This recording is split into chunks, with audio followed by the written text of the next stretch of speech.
señor nuncio de su santidad en la Argentina, queridos hermanos, obispos presentes, también querido provincial de la Compañía de Jesús, queridos sacerdotes, diáconos permanentes, religiosos y seminaristas, queridos hermanos y hermanas todas de la diócesis de la Nueva Orán aquí presentes y de otras diócesis hermanas en calidad de peregrinos, catequistas, ministros y servidores de las comunidades, voluntarios de Cáritas.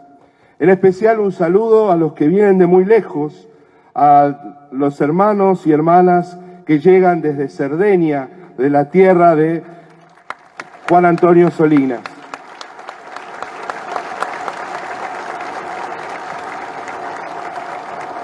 Con alegría nos encontramos en esta amada ciudad de Orán, aquí en la Iglesia Catedral de la Nueva Orán, para anticipar con nuestra oración fervorosa y agradecida la inminente beatificación de los padres Pedro Ortiz de Zárate y Juan Antonio Solinas, mártires de Cristo en el Valle del Senta.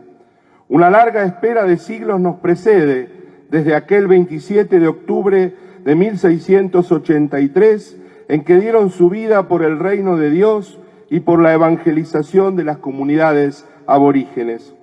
Damos gracias a Dios, junto a las iglesias hermanas de la Nueva Orán, de Jujuy, de Humahuaca y de Nuoro, y a la Compañía de Jesús por el insigne don de la beatificación con que la Iglesia nos presenta a estos mártires de los primeros tiempos de la evangelización de la Iglesia en Argentina. Los que aquí nos reunimos somos beneficiarios de esa entrega generosa y tenemos la plena convicción de que aquella donación de nuestros mártires cobra su pleno sentido en la oblación de Cristo, el testigo fiel, que nos alimenta con su cuerpo y con su sangre, derramados por amor a los hombres, sus hermanos. Buscando servir a los aborígenes de un modo auténticamente evangélico, con la mansedumbre del buen pastor, sin ningún tipo de violencia, nuestros hermanos Pedro Ortiz de Zárate y Juan Antonio Solinas fueron alcanzados por la corona del martirio para unirse para siempre a esta entrega de Cristo. En la carta a los Efesios se destaca la pertenencia de los bautizados a la Iglesia de Cristo sin distinciones de ningún tipo. Todos somos miembros de esa Iglesia a la que nos incorporamos por el bautismo. En ella somos convocados a darnos en plenitud, con entusiasmo, testimonialmente, en comunión con Cristo, con los apóstoles.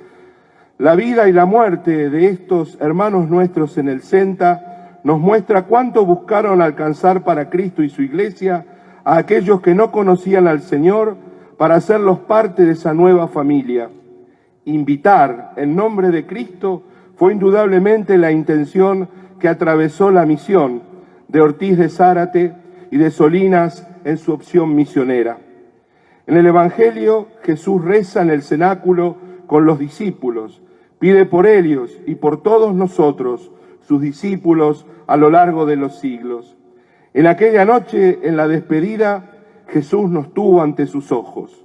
Es la hora de pasar de este mundo al Padre y es el momento en que quiere dejarnos su legado sagrado, invitándonos a vivir nuestra consagración al Evangelio recibido como verdadera palabra de vida.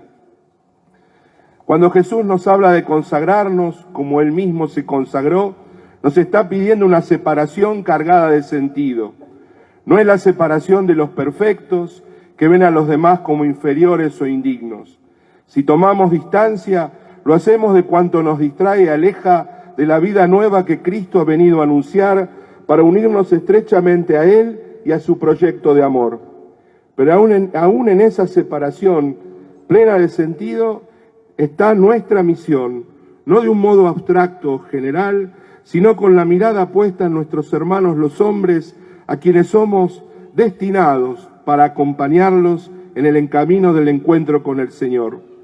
Nos consagramos para amar, para servir, para cuidar la vida confiada y así identificarnos con el amor de Cristo que siempre procura el bien de los hombres. Es Él el que quiere llamarnos y consagrarnos por el bautismo a ser instrumentos al servicio de esa misión. Renacidos por el bautismo, somos constituidos piedras vivas de Cristo. Cuando leemos la vida y el martirio de los padres Ortiz de Zárate y Solinas, descubrimos que nos acercamos a tierra sagrada.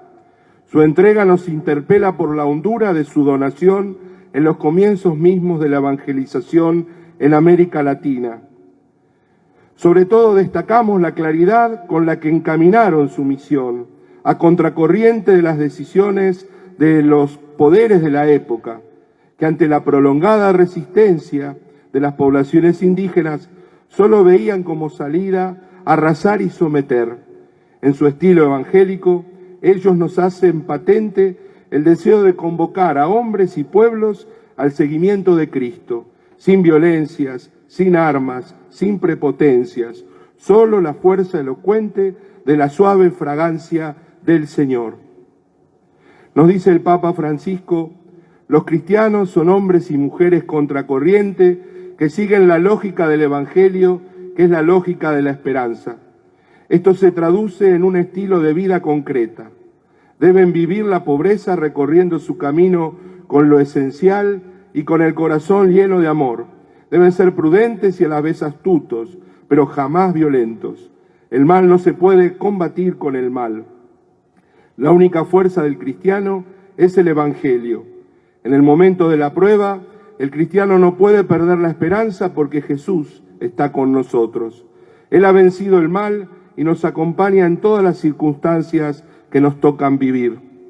Desde los primeros cristianos se ha denominado la fidelidad a Jesús con la palabra martirio, es decir, testimonio.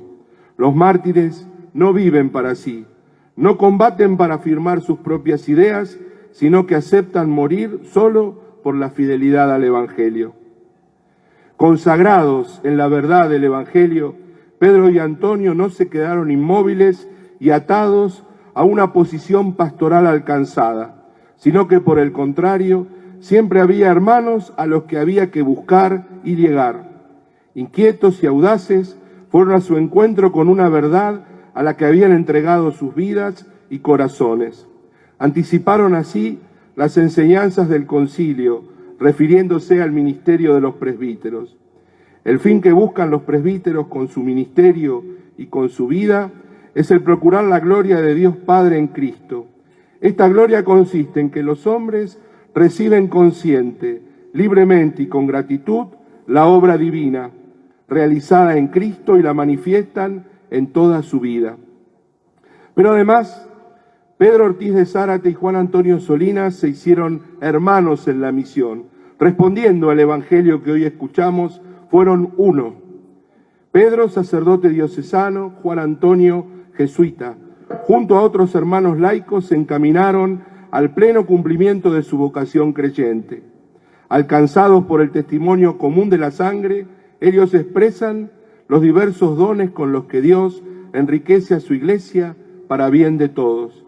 En particular, su colaboración misionera constituye un ejemplo significativo de la necesaria interacción apostólica de todos los dones, de todos los sacerdotes, diocesanos y religiosos en la única misión de la Iglesia. Desde una fuerte comunión eclesial que los llevaba más allá de sus orígenes institucionales para asumir los desafíos de la misión, se lanzaron a ella y alcanzaron la ofrenda del martirio al final de un camino de entrega constante como fruto de una adoración consciente y libre, ejerciendo el ministerio sacerdotal a favor de los hermanos más pobres, entonces los aborígenes. En Pedro Ortiz de Zárate, su desempeño sacerdotal primero en Humahuaca y después en Jujuy, preparó el terreno para el misionero de alma, que valoraba la cultura indígena y no dejaba de procurar la interacción con la cultura criolla, inclusive en la animación de la liturgia. Juan Antonio Solinas, misionero, desde los primeros años de su formación y ministerio, asumió junto a las exigencias de la evangelización la preocupación por aprender bien el idioma de los pueblos visitados, defendiéndolos de las pretensiones esclavistas de quienes veían el negocio del dominio sobre la vida y el destino de numerosas poblaciones. Nuestros mártires quisieron cambiar una historia de violencia. Para ellos, los pueblos y comunidades aborígenes no eran un medio para alcanzar un estado de paz y el fortalecimiento de una situación de dominio político. Ellos querían el bien integral de las poblaciones visitadas, con centro en el anuncio de Jesucristo y la asistencia, incluso material, con aquellos bienes necesarios para sobrevivir en esos tiempos duros planteados por la violencia dominante. Ambos entrevieron la necesidad de una misión cargada de humanidad. Así lo decían en una carta escrita solicitando la ayuda de un tercer misionero que los acompañara. Describían ciertas características del misionero que debía estar en ese lugar. Primero, debe ser totalmente desprendido del mundo y bien resuelto en los peligros y dificultades. Segundo, su caridad debe ser suma, para nada miedoso, con un rostro alegre, un corazón amplio, sin escrúpulos impertinentes. En una carta a sus superiores jesuitas, Solinas escribió fundamentando la misión a la que se consagraba. Toda esta gente unida y que viene poco a poco se muestra satisfecha no solo porque creen las verdades que les hemos presentado, sino también porque están convencidos de que nos quedaremos con ellos y que no los vamos a abandonar, ni mucho menos los obligaremos, como pasó años atrás. ¿Qué nos dicen hoy Pedro y Juan Antonio con su vida y testimonio? Nos hablan de una vida apasionada y llena de luz, de una vida digna de ser vivida si es servicio a los hombres, si es alegre comunión en la construcción de un mundo más justo y fraterno. A nosotros, pastores y consagrados, ellos nos urgen a renovar nuestro deseo de una entrega absoluta e incondicional a los hermanos que nos han sido confiados. Sigamos entonces en sus huellas, construyendo con la mirada puesta en los más pobres y en todos los que esperan de nosotros el anuncio del gozoso del Evangelio de Jesucristo. Que nuestra Madre la Virgen, con ella celebremos que el Señor hace grandes cosas en nosotros y que su amor permanece para siempre.